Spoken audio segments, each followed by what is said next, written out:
Greetings from Chip Theory Games. My name is Adam Carlson. Thank you for joining me today. I'm here to give you an overview of one of our characters from the base game, Too Many Bones. I have Patches.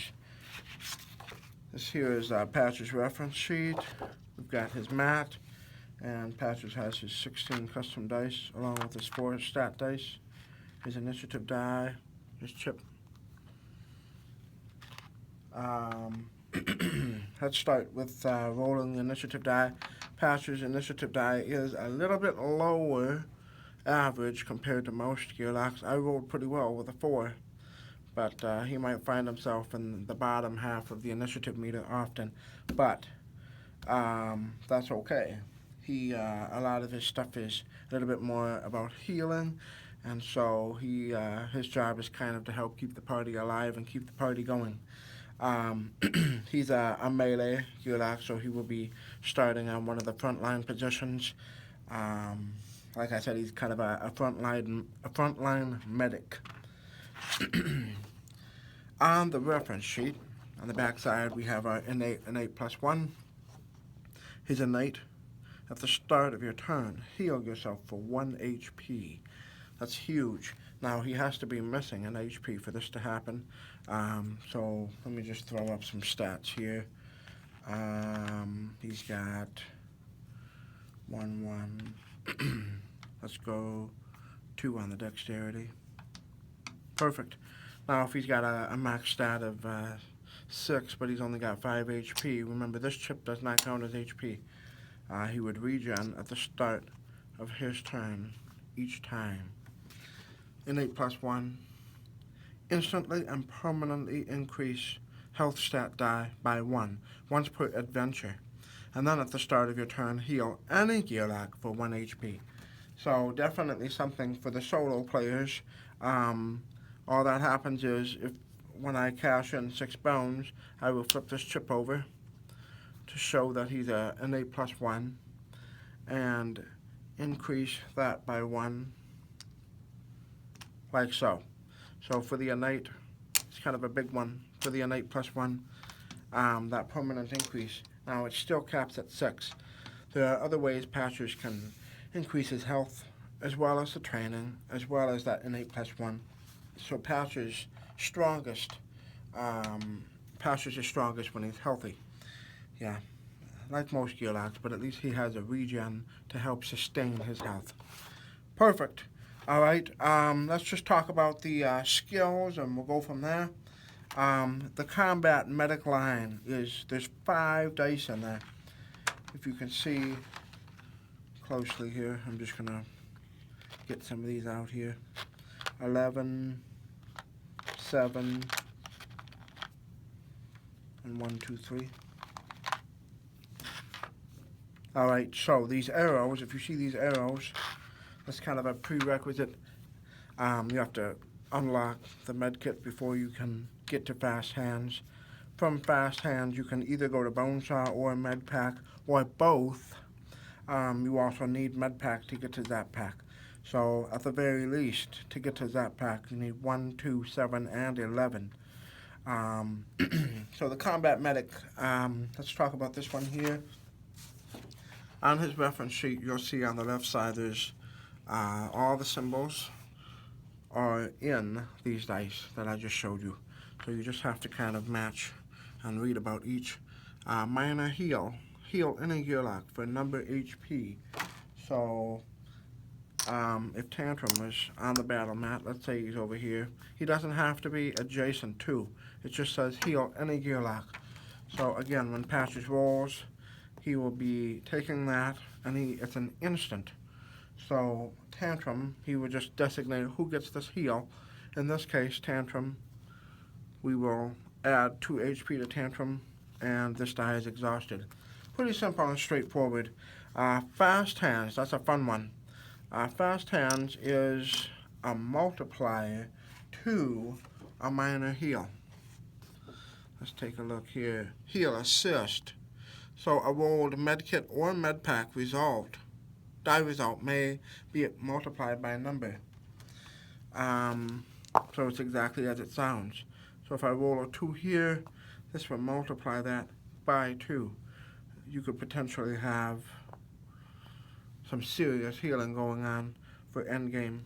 But 2 times 2 is what I rolled, so that's 4 HP instantly given to Tantrum as long as it doesn't exceed his max health stat, which is the 5+1 for patches. But yeah, Bonesaw is an attack die actually, but it's not an attack die like the white ones that we have, but rather it's just a damage application.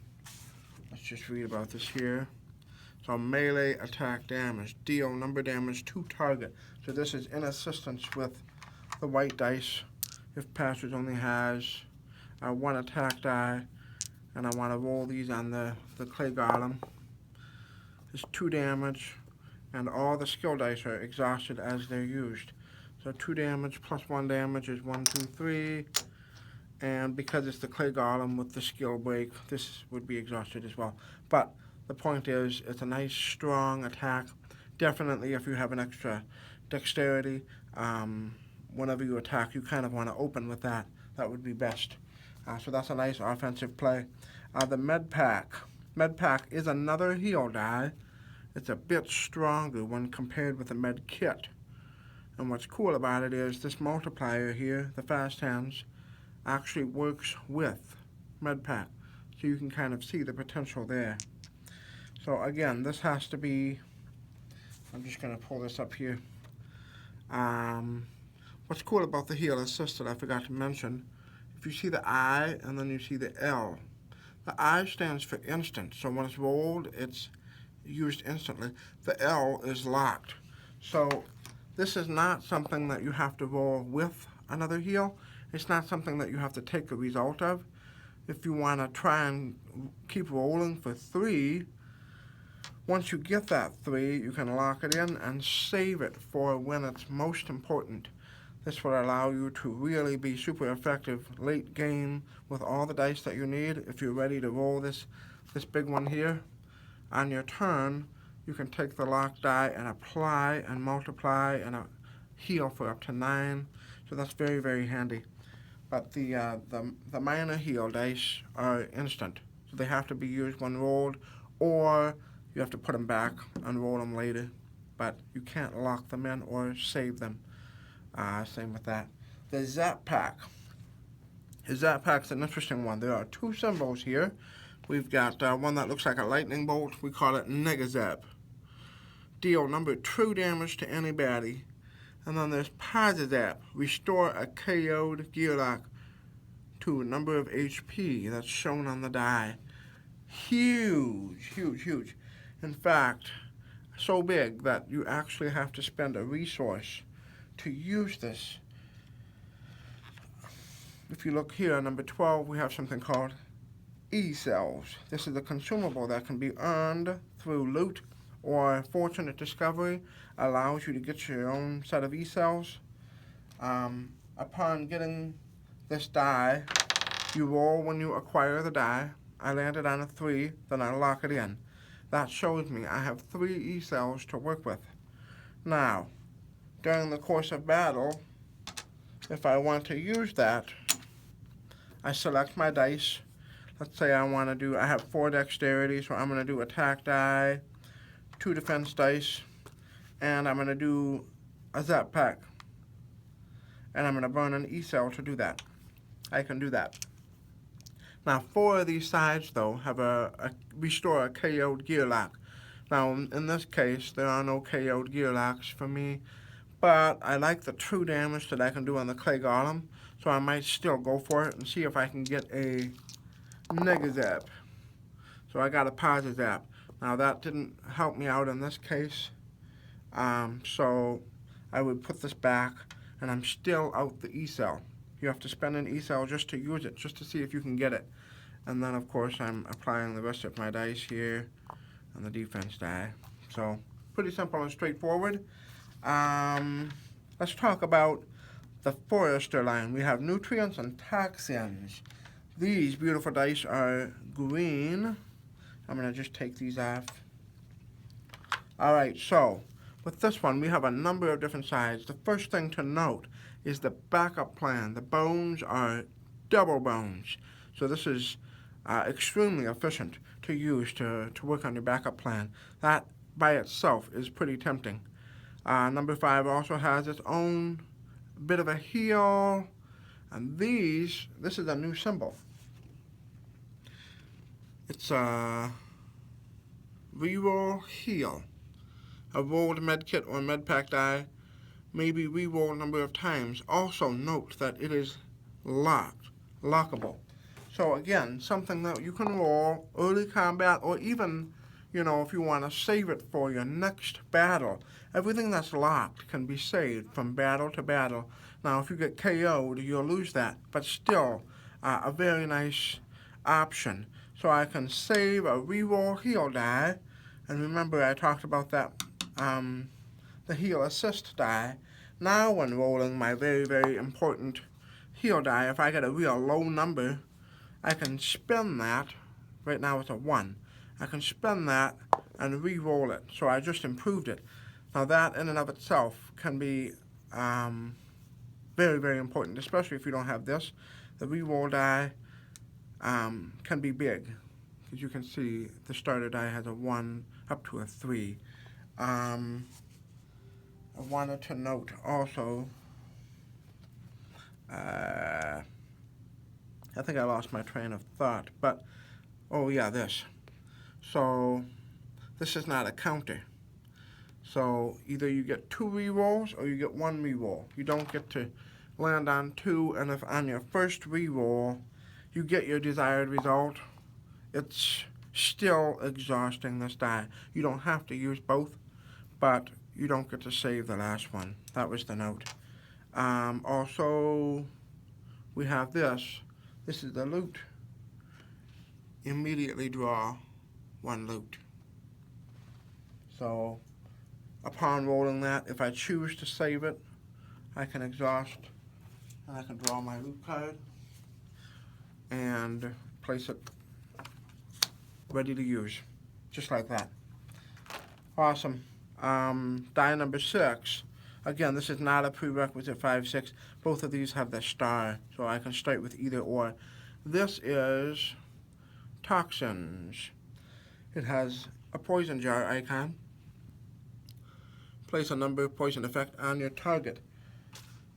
So again, Pastris, because he's a melee, his target is always going to be an adjacent baddie.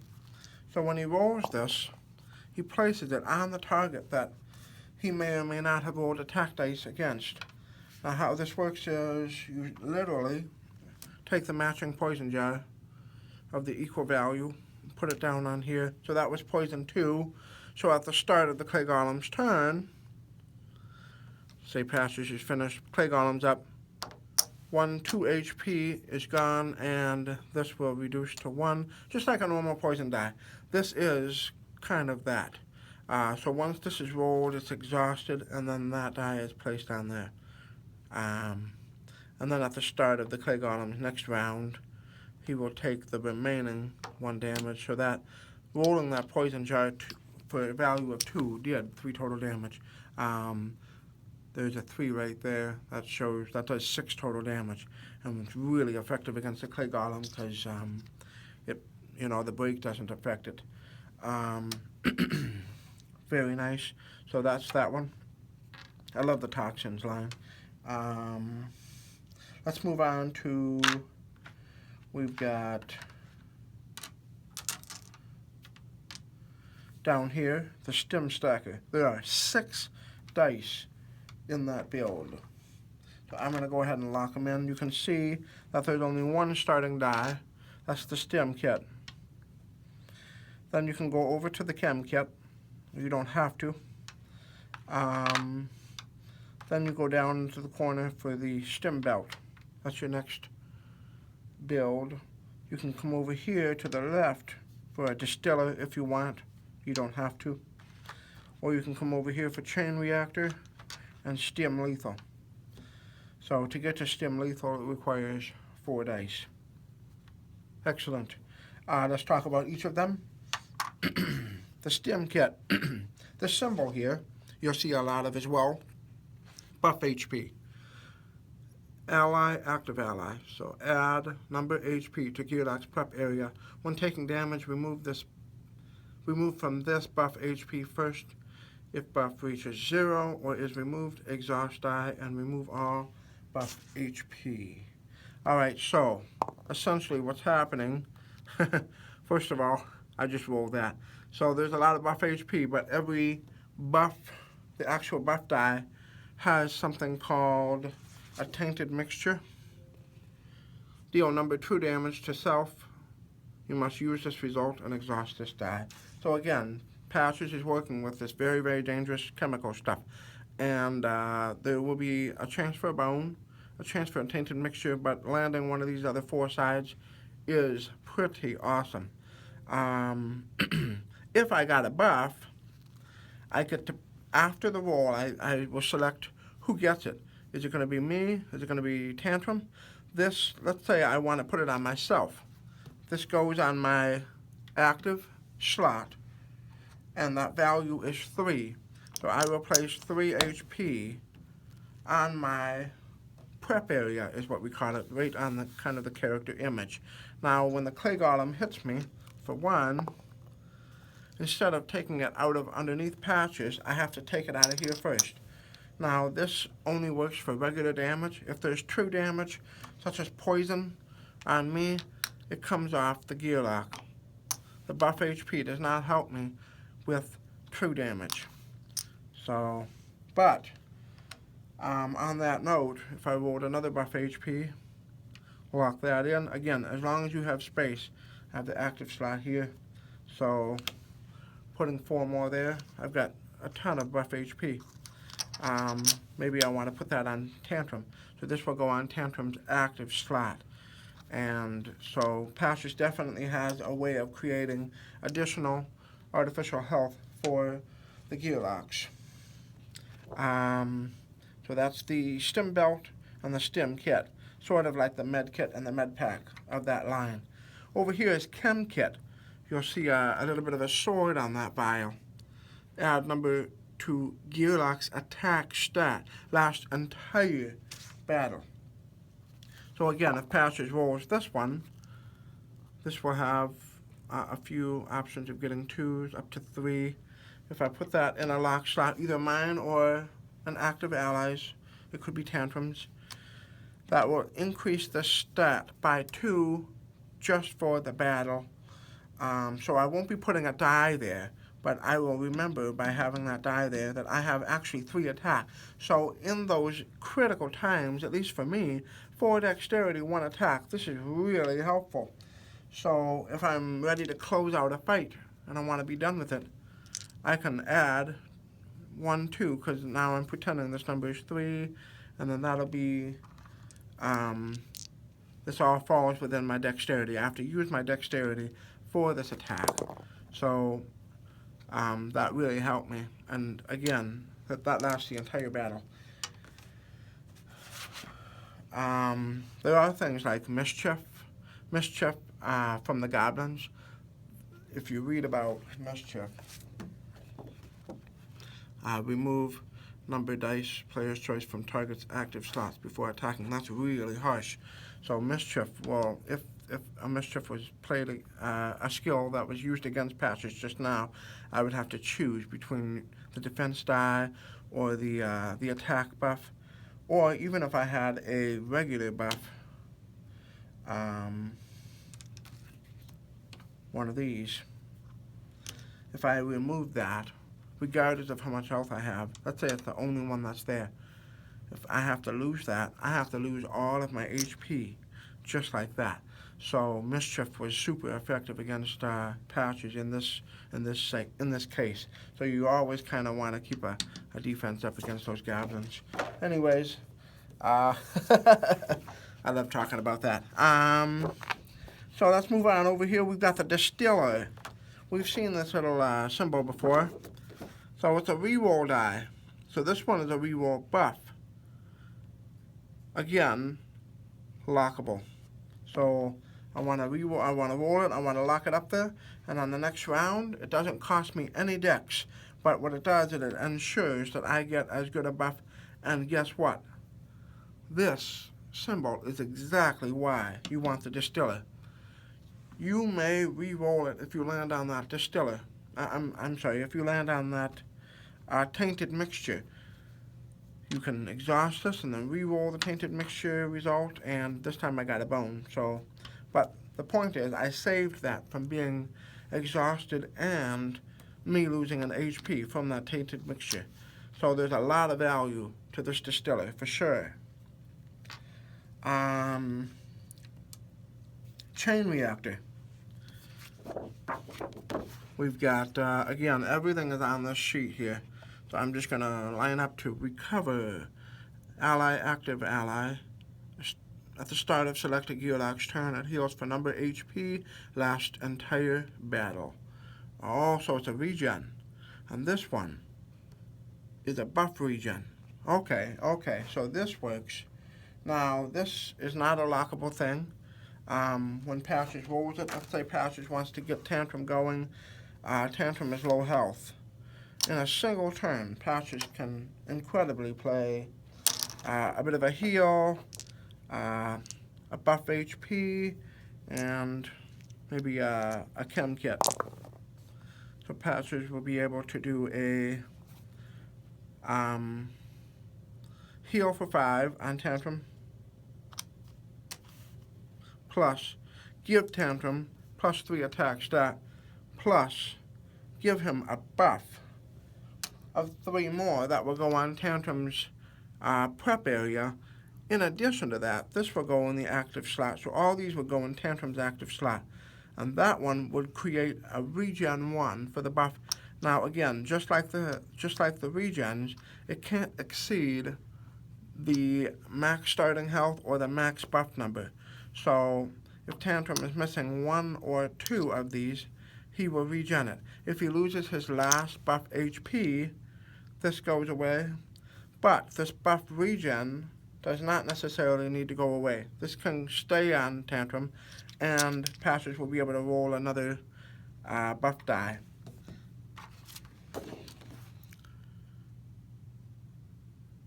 Very good. Yeah. Oh, it says last until buff HP is depleted. Booster shot. So if Tantrum does not have a buff HP, that actually goes away.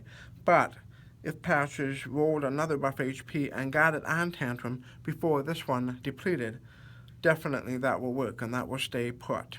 So you can kind of chain it up that way, create a little combo. So that's the chain reactor. I'm just putting these away. Okay. Over here, Stim Lethal. That's Patches number 16 die. What does it do? We have a number of sides that have that number 1, a 2, a tainted mixture, a really bad tainted mixture. Wow. So, perma HP buff. Permanently increase any Gearlock's health stat by number. Any Gearlock. Permanently increase. So that's shown by bumping that up. If Patches rolls that in combat, he will be able to apply this to any Gearlock, increase their max health, plus add an HP chip to the Gearlock, artificially and permanently increasing their health. And that really, really works well with Patches heals. They become more effective. So this is definitely something you want to unlock as quickly as you can for the long games. But again, if you get one of the tainted mixtures, you must exhaust this die. If it lands on the 2, Patches loses 2 just trying to create the mixture, and the die is exhausted. So that would be a bummer. But that's a good die though. Okay, so we've covered all those. Now we have our 3 consumables. I talked about the E-cells. I'm going to bring them back. And then we have our poison dart. and we have Liquid Life. Alright, I want to start with the Poison Dart, die number 8. Poison Dart is very, very similar to the die number 6 Toxins, in that it literally, when you roll it, it applies to not just any baddie, but let me see, hold on. Yes, on any baddie. So the poison jar is just for target, so only one option there. But in this case, Patches would be able to literally use that dart and place a poison 2 on that baddie and exhaust, and actually it's a consumable, so it'll go back on the tray. So that's a very, very, very nice die for putting some quick damage on those hard to reach baddies in the back row, especially with the poison potentially reaching 3. So that's 6 total damage. That's incredible. So that's the Poison Dart. The Zap Pack I talked about having the Revive, the KO'd Gearlock. So again, how that works is if Tantrum is KO'd, this chip is removed from the battle map, and so is his die. So his initiative die, this one, if it was here, we would take it off as well. And the Zap Pack, when rolling a Revive, let's say he got a 4 Pazazap,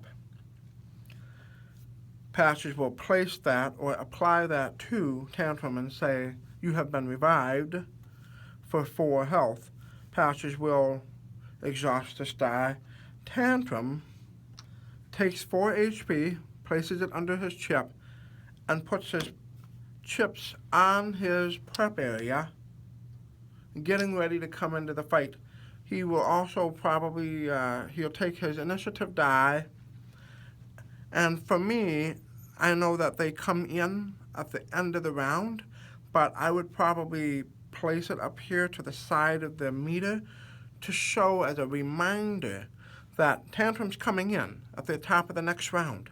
So after this baddie goes, end of the round, we place Tantrum. Now Gearlocks, when they're revived, they always go to the top of the round. So that's one huge benefit. And now Tantrum has to go on one of the melee starting positions. And if there are none available, he will take a range starting position. But Tantrum will pick one of these spots. He'll go there. He goes to the top of the initiative meter. And now we start round 2. So he opens up. And so that's kind of a cool part of the revive is Tantrum will for sure get a turn. Almost for sure.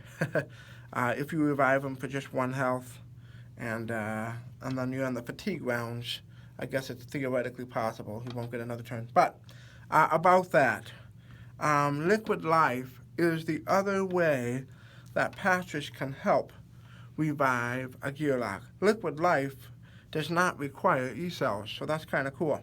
It's its own die. Here's the symbol. We got a 2 with that symbol. I'm just going to pull it up. It's exactly what it says. Restore a KO'd Gearlock to number HP. If this die is in active slot, it triggers automatically if KO'd, keeping Gearlock on mat. That's the one benefit, a greater advantage. This is the true die that I would use for reviving Gearlocks, definitely. So, again, if Tantrum was KO'd, you roll that. It's exhausted. It's put back on the tray. Tantrum gets his 2 HP. Still goes to the top of the mat, the top of the initiative meter for the next round. However, like it said, what if I roll that as a preemptive before any Gearlocks are KO'd? The risk here is I have to pick a Gearlock on which to apply it. In this case, I'm in trouble. I think Passage is going to fall. So I'm going to put it on Passage. This can go on any Gearlock's active slot as long as there's room. So that serves as a revive as soon as I'm KO'd. So if I lose my last HP outside of my turn, rather than removing the Gearlock chip and the initiative die, I stay there. this kicks in. It's exhausted, it's put back in the tray, and I get 2 HP just like that. The only potential disadvantage there is I'm still vulnerable to attacks, so I might not get another turn. So each has its benefits, but if Pastures needs to stay alive, then Pastures needs, that's the only way Pastures can come back, because Pastures has the Zap Pack, nobody else has that. So it's kind of a good play either way. That's pretty cool. And then, so we covered Liquid Life, Poison Dart, E-Cells.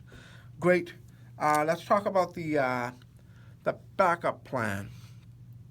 Again, that's on the back of this reference sheet. You can see here from 1 bone, Pastures has nothing. At 2 bones, heal any Gearlock for 1 HP. So again, this is the backup plan can be used once per turn. So again, let's call that, I'm gonna just use these and I'll heal myself or any Gearlock. It doesn't have to be adjacent to me. Any Gearlock is any Gearlock. Anybody's anybody. So that's kind of a nice quick way to heal anyone or help them keep going. At 3 bones, needle jab, stick target for 2 damage. Okay, now we're talking. So if Pastures is in front of the Clay Golem, I'm picking the Clay Golem as my target, but again, I don't have to roll any of these dice because you can have an adjacent target and still roll. I'm going to roll my defense dice, I'm going to roll my buffs, I'm going to roll my Poison Dart, and after I'm done, I can spend 3 bones and do a needle jab and do 2 damage to this target, and I would do that to prevent the break from affecting me. But it has to be applied to the target, which is adjacent to Pastures, of course. So at 4 is Fortunate Discovery. Fortunate Discovery allows Pastures to gain Liquid Life or Poison Dart or E-Cells. One of these 3. Obviously, if he has Liquid Life already, he can't get a second Liquid Life. So you want to kind of keep using these resources if you find yourself getting Fortunate Discovery a few times. Overcharge at 5 bones. Reduce E-Cells by 1. Electrify anybody for 4 true damage. Another incredible play, especially against the Tyrants and the level 20 baddies. They tend to have some defense and some health, and you really want to do some true damage. Poison's a great way to do true damage. Pastures has that. He also has Overcharge. If Pastures can get out to here and do Overcharge and has E-Cells, it takes an E-Cell, so down tick that by 1, spend the 5 bones, and we'll do 4 true damage, which it cannot be stopped. 1, 2, 3, 4, baddie's gone, just like that. So very, very strong. Still requires E-Cells to do, so you kind of want to manage that. These items, these consumables, can stay with you from battle to battle, much like the lock slot dice. But yeah. I think I've covered most everything. We've got innate plus 1 was the permanent health, and the heal in a Gearlock. Let's see, I covered Combat Medic, Forester, Stim Stacker, the 3 consumables, the backup plan. Yep, I got it all. So, anyways, Pastures is a fun character.